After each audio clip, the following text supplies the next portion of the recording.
Bismillahirrahmanirrahim. Assalamualaikum warahmatullahi wabarakatuh. Alhamdulillahirabbil alamin. Asyhadu an la ilaha illallah wahdahu la syarikalah. Allahumma shalli ala Muhammad wa ala alihi ajmain. Pada kesempatan kali ini kita bertemu lagi di acara sirah. Pada pertemuan kali ini Mister akan bercerita tentang sebuah kisah yang ada di dalam Al-Quran. Seperti kita tahu, Al-Quran itu sepertiga bagiannya adalah kisah.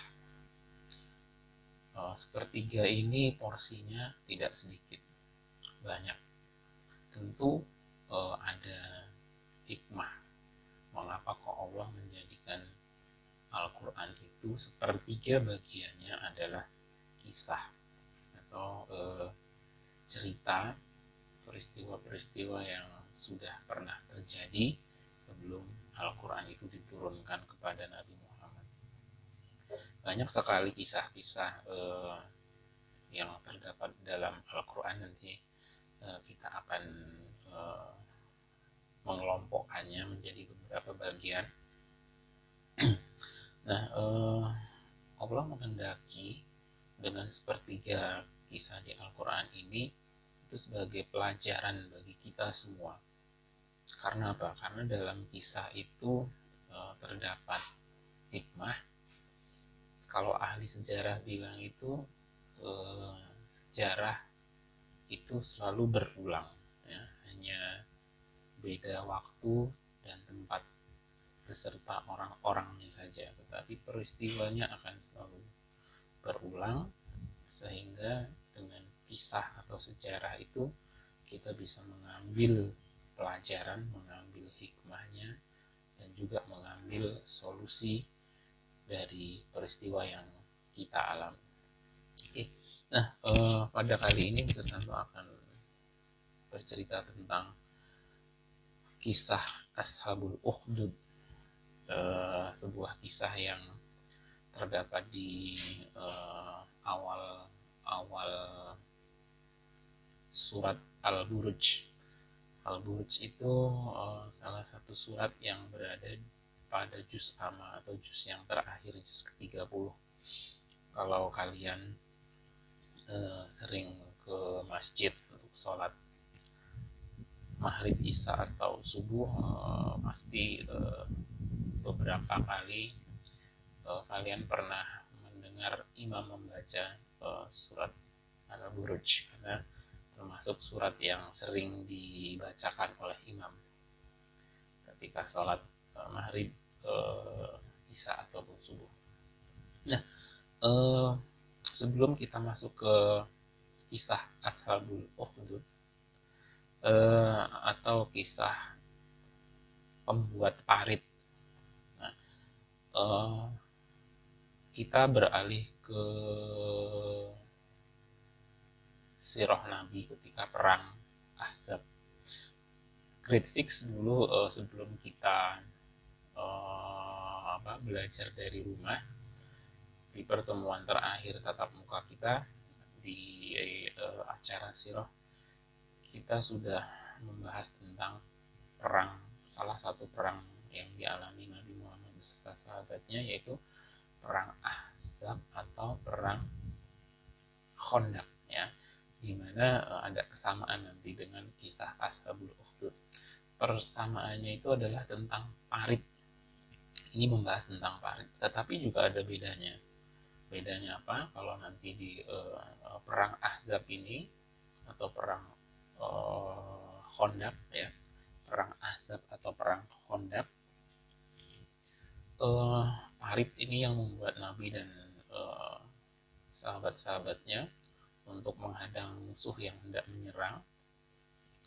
Kalau dalam kisah Ashabul Ukhdud ini paritnya dibuat karena kebencian suatu kaum terhadap orang-orang beriman pada waktu itu. Jadi paritnya ini dibuat dalam rangka keburukan. Sementara parit yang dibuat oleh Nabi beserta sahabat di perang Ahzab atau perang Khandaq itu parit yang dibuat atas kebaikan. Ya. Nah, dulu Nabi ketika perang Ahzab atau perang Khandaq ini berlangsung atas usul salah seorang sahabat yang bernama Salman Al-Farisi. Beliau berasal dari Persia. Akhirnya mereka memutuskan untuk membuat parit di sebelah utara Madinah untuk menghadang pasukan-pasukan sekutu. Ahzab itu artinya gabungan atau sekutu.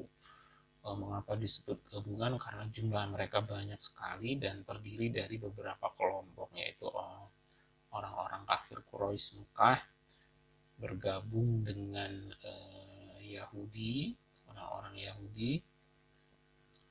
Lalu juga ada semacam tentara bayarannya dari Bani Ghatafan kalau tidak salah.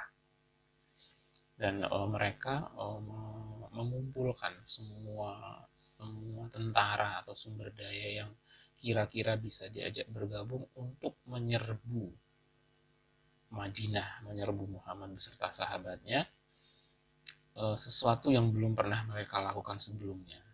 Kalau sebelumnya itu pada perang Badar atau perang Uhud, orang-orang kafir Quraisy itu tidak mengajak siapa-siapa untuk bergabung. Ya, mereka dengan kekuatan personil sendiri, yaitu orang-orang Mekah, berusaha menyerang Nabi. Tapi pada perang Ahzab ini atau perang Khandaq, mereka menggabungkan semua kekuatan, semua kenalannya yang mereka tahu, yang kira-kira bisa diajak bergabung, sehingga terkumpul prajurit yang sangat banyak pada waktu itu. Kalau tidak salah mungkin berkisar 10.000 orang. Ya. Nah, pada perang Ahzab ini juga terdapat kisah-kisah masyhur, yaitu tentang perang yang terjadi di zaman paceklik. Paceklik itu ketika suasananya susah sekali untuk makan karena tidak musim panen, sehingga tumbuh-tumbuhan atau buah-buahan untuk makan saja sulit. Sementara sesuai dengan keputusan yang mereka sudah sepakati, mereka harus membuat parit, dan paritnya itu tidak kecil karena digunakan untuk menghadang, sehingga tidak bisa dilompati oleh kuda, karena waktu itu orang yang kendaraannya yang paling maju adalah kuda, sehingga paritnya juga tidak kecil. Sejarah mencatat parit yang harus dibuat oleh Nabi beserta sahabatnya itu setiap 10 orang sahabat menggali sepanjang 40 hasta. Artinya satu orang mendapat jatah 4 hasta. 4 hasta, 1 hasta itu kurang lebih setengah meter. Jadi satu orang itu mendapat jatah menggali parit sepanjang 2 meter. 2 meter mungkin kelihatannya pendek ya, tidak terlalu memberatkan. Tapi lihat kita ukur kedalaman dan lebarnya. Dalamnya itu 7 sampai 10 hasta, artinya 3,5 sampai 5 meter. Ya, ke bawah dalamnya itu 3,5 sampai 5 meter. Dengan lebar lebih dari 9 hasta. Lebarnya itu lebih dari 4,5 meter. Jadi satu orang itu lebarnya panjangnya 2 meter, kedalamannya tadi 3,5 sampai 5 meter, lebarnya lebih dari 4,5 meter. Dan seluruh total panjang parit yang dibuat oleh Nabi beserta sahabatnya adalah 5.000 hasta. 5.000 hasta. 5.000 hasta itu berarti kalau 1 hasta itu setengah meter, jadi kira-kira 5.000 ya silahkan dihitung sendiri ya. Bukan bukan jarak yang pendek ya. Paritnya ini sekitar 2.500 meter. Berarti 2.500 meter itu berarti sekitar berapa? 2,5 kilo ya. Ya, sekitar 2,5 kilo di sisi utara Madinah. Ini pekerjaan yang tidak ringan, tapi dengan pertolongan Allah akhirnya paritnya itu selesai, dan dengan izin Allah akhirnya perang Ahzab ini kaum muslimin juga menang karena pertolongan Allah ya. Oke. Nah, kita sekarang beralih ke parit yang dibuat seperti pada kisah Ashabul Ukhdud ya. Pada surat Al-Buruj, tepatnya di ayat ke-4 sampai ke-7. Oke, Mister bacakan. A'udzubillahi minasyaitonirrajim. Bismillahirrahmanirrahim. Qutila ashabul ukhdud an-nari dzatil waqud ishum 'alaiha qu'ud wa hum 'ala ma yaf'aluna bil mu'minina syuhud.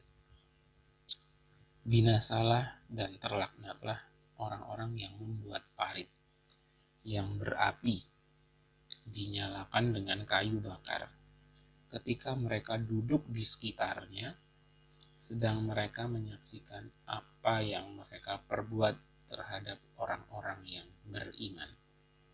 Dari ayat ke-4 sampai ayat ke-7. Ibnu Abbas, seorang penafsir Al-Quran, seorang sahabat yang didoakan Nabi untuk memahami tafsir, beliau menyebutkan segala sesuatu dalam Al-Quran yang disebutkan kutila itu berarti dilaknat. Jadi kata kutila dalam Al-Quran itu artinya dilaknat. Sedangkan ukhdud adalah lubang besar yang memanjang ke bawah tanah seperti parit ya. Oke. Kita lihat lagi. An-nar. Nar adalah api, yang pada ayat ini berarti al-hatab, kayu bakar ya. Terus ishum 'alaiha qu'ud, ketika mereka duduk di sekitarnya, yaitu orang-orang yang menggali parit, orang-orang yang duduk di sekitar parit itu, dan orang-orang yang melemparkan orang-orang beriman ke dalamnya. Peristiwa ini menurut sebagian ahli tafsir atau ahli sejarah terjadi jauh sebelum Nabi Muhammad diutus sebagai nabi, dan terjadi di Najran. Najran itu kalau sekarang di negara Yaman sebelah selatan Arab Saudi. Oke. Peristiwa ini dijelaskan dalam hadis Nabi yang cukup panjang, ada 4 halaman kurang lebih. Nah, Mister akan bacakan, kalian simak dengan baik-baik ya. Ini dari hadis sahih riwayat Muslim. Pada dahulu kala ada seorang raja sebelum kalian yang mempunyai seorang ahli sihir. Ketika ahli sihir telah tua, ia berkata kepada raja, "Kini sesungguhnya aku telah tua. Oleh karenanya, tolonglah kirim kepadaku seorang pemuda yang dapat aku ajarkan kepadanya ilmu sihir." Lantas raja pun berusaha mendapatkan seorang pemuda untuk diajari oleh ahli sihir itu. Sedangkan di tengah jalan antara tempat ahli sihir dengan rumah pemuda itu ada tempat seorang rahib, orang ahli ibadah yang mengajar agama. Pada suatu ketika, pemuda itu pun singgah di tempat rahib itu untuk mendengarkan ajarannya. Ia tertarik dengan ajaran rohib itu sehingga menyebabkannya terlambat menemui ahli sihir. Karena terlambat, ia lalu dipukul oleh ahli sihir. Dan bila terlambat kembali ke rumahnya, ia juga dipukul. Lantas si pemuda itu mengadukan kejadian itu kepada si rahib. Kemudian si rahib mengajarinya, jika engkau terlambat datang kepada ahli sihir, berkatalah kepadanya, aku tertahan oleh keluargaku. Dan bila engkau terlambat kembali di rumah, katakanlah, aku tertahan oleh si ahli sihir. Lalu ia selalu melakukan hal yang disarankan oleh si rahib. Tiba-tiba pada suatu hari ia melihat seekor binatang melata yang menyebabkan orang-orang tidak berani melewati jalan tersebut. Pemuda itu pun berkata, sekarang aku akan mengetahui mana yang lebih baik di sisi Allah. Apakah ajaran si rahib, si ahli ibadah itu, atau ajaran ahli sihir. Ia pun lalu mengambil sebongkah batu dan berdoa, ya Allah, jika ajaran rahib, ahli ibadah itu lebih baik di sisimu, bunuhlah binatang itu agar orang-orang dapat melalui jalan ini. Ia lalu lemparkan batu itu dan matilah binatang tersebut. Maka orang-orang pun kembali dapat melalui jalan itu. Ia lalu datang kepada si rahib dan menceritakan kejadian itu. Lalu si rahib, seorang ibadah itu, berkata kepada si pemuda, kini engkau lebih hebat dari aku. Engkau akan diuji. Jika diuji, jangan sampai engkau menunjukkan identitasku. Setelah kejadian itu, pemuda itu dapat menyembuhkan orang buta sejak lahir, orang yang berpenyakit kusta, dan mengobati orang dengan segala jenis pengobatan. Akhirnya kabar kehebatan pemuda itu yang dapat mengobati orang lain pun terdengar oleh salah seorang asisten raja. Ia menderita kebutaan. Lantas ia pergi kepada pemuda itu sambil membawa hadiah yang banyak. Ia berkata, semua yang aku bawa ini untukmu, jika engkau dapat menyembuhkan aku. Pemuda itu lalu menjawab, aku tidak dapat menyembuhkan satu orang pun. Karena yang menyembuhkan hanya Allah Subhanahu wa Ta'ala. Dan jika engkau mau beriman, aku akan berdoa kepada Allah Subhanahu wa Ta'ala agar Dia menyembuhkanmu. Lantas ia pun beriman kepada Allah dan Allah pun menyembuhkannya. Setelah itu ia kembali ke istana raja sebagaimana biasanya.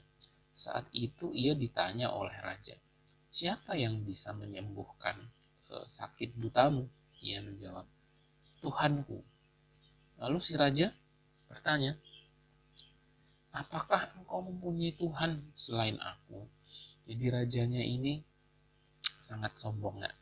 Dia mengaku sebagai raja. Sebagai Tuhan. Dia mengaku sebagai Tuhan. Mirip ya sama Fir'aun. Apakah engkau mempunyai Tuhan selain aku? Ia menjawab, Tuhanku dan Tuhanmu adalah Allah Subhanahu wa Ta'ala. Laki-laki itu akhirnya disiksa oleh raja dan masih terus akan disiksa jika ia tidak menunjukkan identitas si pemuda. Kemudian dipanggillah si pemuda tersebut. Lalu raja itu berkata kepadanya, hai anak kecil, sudah sejauh mana ilmu sihirmu sehingga dapat menyembuhkan orang buta, orang kusta, dan berbagai jenis penyakit? Pemuda itu lantas menjawab, sesungguhnya aku tidak dapat menyembuhkan siapapun. Sesungguhnya yang menyembuhkan hanyalah Allah semata. Akhirnya ia ditangkap dan disiksa sampai ia dapat menunjukkan identitas sang rahib, sang ahli ibadah. Tidak lama kemudian, rahib itu juga ditangkap dan dipaksa untuk meninggalkan agamanya, tetapi ia menolak. Akhirnya sebuah gergaji ditaruh di atas kepalanya. Ia digergaji dari atas kepalanya hingga terbelah dua badannya. Kemudian sang asisten raja dibawa maju. Dikatakan kepadanya, tinggalkanlah agamamu. Ia tetap menolak. Akhirnya sama, sebuah gergaji ditaruh di atas kepalanya. Ia digergaji dari atas kepalanya hingga terbelah kedua badannya. Tidak lama kemudian pemuda itu dibawa maju. Dikatakan kepadanya, tinggalkanlah agamamu. Tapi si pemuda menolak. Sang raja pun menyerahkan ia kepada orang-orang suruhannya, kepada pengawalnya, dan berkata, bawalah pemuda ini ke gunung. Bawa ia naik ke atas gunung. Jika kalian telah sampai puncaknya, tawarkan kepadanya agar ia meninggalkan agamanya. Jika tetap menolak, lemparkan ia dari atas gunung itu. Mereka pun membawanya. Ketika sampai di puncak, si pemuda itu berdoa, Allahumma ikfinihim bima syi'ta. Ya Allah, cegahlah kejahatan mereka terhadapku sekehendakmu. Tiba-tiba gunung itu bergoncang, sehingga para pengawal berjatuhan dari atas gunung dan mati semuanya. Lalu pemuda itu berjalan kembali menemui raja, dan raja pun bertanya, di mana para pengawal yang membawamu? Ia menjawab, Allah Subhanahu wa Ta'ala telah mencegah kejahatan mereka terhadapku. Tak lama kemudian sang raja menyerahkan pemuda itu ke pengawalnya yang lain. Bawalah pemuda ini ke laut. Naikkan ia di atas kapal. Tempatkan kapal itu di tengah-tengah laut. Tawarkan kepadanya agar ia mau meninggalkan agamanya. Jika tidak, lemparkan ia ke dalam laut. Tatkala mereka telah sampai di tengah laut, pemuda itu pun berdoa dengan doa yang sama, ya. Allahumma ikfinihim bima syi'ta. Ya Allah, cegahlah kejahatan mereka terhadapku sekehendakmu. Dengan seketika kapal pun terbalik dan tenggelamlah semua orang yang membawanya. Si pemuda selamat. Pemuda itu pun kembali berjalan menghadap raja. Ketika ditanya oleh raja, apa yang dialami oleh pengawal-pengawalku? Ia menjawab, Allah Subhanahu wa Ta'ala telah mencegah kejahatan mereka terhadapku. Lantas pemuda itu pun berkata kepada raja, engkau tidak akan dapat membunuhku sampai engkau mengikuti apa yang aku perintahkan. Lalu raja bertanya, apa yang engkau perintahkan? Si pemuda menjawab, kumpulkanlah orang-orang di satu bukit. Gantung aku di atas tiang, lalu engkau ambil anak panah dari tabung milikku dan letakkan ia di tengah-tengah busur. Lalu bacalah, Bismillahirrabbilhulam, dengan nama Allah, Tuhannya pemuda ini. Kemudian lepaskanlah anak panah itu hingga mengenaiku, dengan itu engkau dapat membunuhku. Sang raja karena sudah marah sekali dan ingin segera pemuda itu mati di tangannya, langsung menyetujui usul si pemuda. Sang raja pun akhirnya mengumpulkan orang-orang di satu bukit, lalu menggantung pemuda itu di atas tiang, kemudian mengambil anak panah dari tabung miliknya dan meletakkan anak panah itu tepat di tengah-tengah busur. Kemudian membaca, Bismillahirrabbilhulam, dengan nama Allah Tuhan pemuda ini. Ia lepaskan anak panah itu sehingga mengenai pelipis pemuda itu. Ia pun memegang pelipisnya di bagian yang terluka oleh anak panah, dan pemuda itu pun meninggal. Saat itu semua orang yang hadir berkata, Amanna bi Rabbil Hulam, Amanna bi Rabbil Hulam, Amanna bi Rabbil Hulam. Kami beriman kepada Tuhan si pemuda ini. Sesudah itu, seorang utusan raja berkata kepadanya, "Wahai paduka raja, tahukah engkau apa yang dulu engkau waspadai? Demi Tuhan, kini kewaspadaanmu itu benar-benar terjadi. Semua rakyat telah beriman kepada Tuhannya si pemuda." Lantas raja pun memerintahkan untuk menggali parit di setiap jalan dan menyalakan api di sekitarnya. Jalan-jalan pun akhirnya berubah menjadi parit. Ia berkata, "Siapa yang menolak meninggalkan agamanya, bakarlah ia di dalamnya, atau ceburkanlah ia ke dalamnya." Mereka pun melakukan perintah itu, hingga tiba saat seorang wanita yang sedang menggendong bayinya dibawa maju ke arah parit. Si wanita itu ragu-ragu untuk masuk ke dalamnya. Tiba-tiba bayi yang ada di gendongannya berkata kepada wanita, "Sabarlah wahai ibuku, karena sesungguhnya engkau berada dalam kebenaran." Hadisnya selesai, cukup panjang. Nah, dari cerita ini kita bisa mengambil beberapa pelajaran, anak ya. Ayat ini atau surat ini diturunkan itu di Mekah ketika pada saat itu Nabi Muhammad ataupun sahabat-sahabatnya sedang mengalami siksaan dari kaum kafir Quraisy, ya.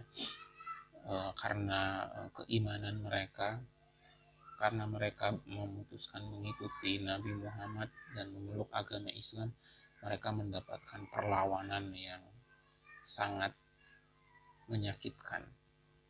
Bahkan beberapa dari mereka disiksa. Nah, surat ini diturunkan untuk menghibur sahabat-sahabat Nabi bahwa dulu sebelum mereka pun itu sudah ada kaum atau orang-orang yang sama mengalami kejadian serupa, bahkan lebih hebat ujiannya, ya. Oke. Sebagai akhir, mari kita lihat pembahasan Imam Al-Qurtubi dalam tafsirnya. Pada ayat ini Allah memberitahu kaum muslimin yang beriman tentang penyiksaan yang dialami oleh orang-orang beriman kepada Allah sebelum mereka. Allah menghibur mereka dengan ayat tersebut. Nabi Muhammad menyebutkan kisah pemuda itu agar para sahabatnya selalu bersabar atas penyiksaan dan penderitaan yang mereka alami, serta dari berbagai macam kesulitan yang menimpa mereka, supaya mereka mengikuti keteladanan pemuda itu atas kesabarannya dalam membela kebenaran, berpegang teguh kepada agamanya, dan mengerahkan segala usaha dalam menyampaikan kebenaran dakwahnya. Masuknya orang-orang ke dalam agamanya dengan usianya yang masih terbilang muda, serta besarnya kesabaran yang ia miliki. Begitupun dengan rahib atau ahli ibadah yang tetap bersabar karena berpegang teguh mempertahankan agamanya yang menyebabkannya tewas digergaji. Begitu pula dengan banyaknya penduduk negeri itu ketika mereka beriman kepada Allah. Mereka bersabar ketika dilemparkan ke dalam api dan tidak meninggalkan agama mereka. Oke. Nah, semoga dengan kisah ini kita bisa mengambil pelajaran bahwa kalau kita mengaku beriman, itu kita pasti akan mendapat ujian dari Allah. Tapi jangan khawatir, ujian itu pasti berakhir dan kita dengan kesabaran yang kita miliki, asalkan kita sabar, kita pasti mampu melalui ujian-ujian tersebut. Dan seperti Mr. Santo bilang di pertemuan sebelumnya, ujian itu merupakan sesuatu yang harus dijalani. Seperti kelas 6 yang harus ujian supaya bisa ke SMP, kelas 9 juga ujian supaya bisa melanjutkan ke SMA dan seterusnya. Di sana keimanan kita juga kelak akan mendapatkan ujian dari Allah, tapi jangan khawatir, selalu berdoa supaya Allah menguatkan kita dalam ujian dan dapat melaluinya dengan baik. Sama seperti COVID yang sekarang ini mungkin diturunkan Allah sebagai ujian kita. Bersabarlah kita semua, karena dengan kesabaran kita, insya Allah ujian COVID ini akan selesai dan kita akan lulus dari ujian menjadi orang-orang dengan keimanan yang lebih baik, dengan amal soleh yang juga lebih baik. Tetap semangat dalam melaksanakan puasa Ramadan dan perbanyaklah selalu amal-amal ibadah kita di bulan Ramadan. Semoga Ramadan kali ini adalah Ramadan yang salah satu yang terbaik bagi kita. Oke, kalau ada yang benar itu pasti dari Allah. Kalau ada yang salah, kita sampai mohon ampun kepada Allah. Semoga kita masih bisa bertemu pada pertemuan selanjutnya. Subhanallahumma wa bihamdika, asyhadu an la ilaha illa anta, astaghfiruka wa atubu ilaik. Kita sampai akhiri. Wassalamualaikum warahmatullahi wabarakatuh.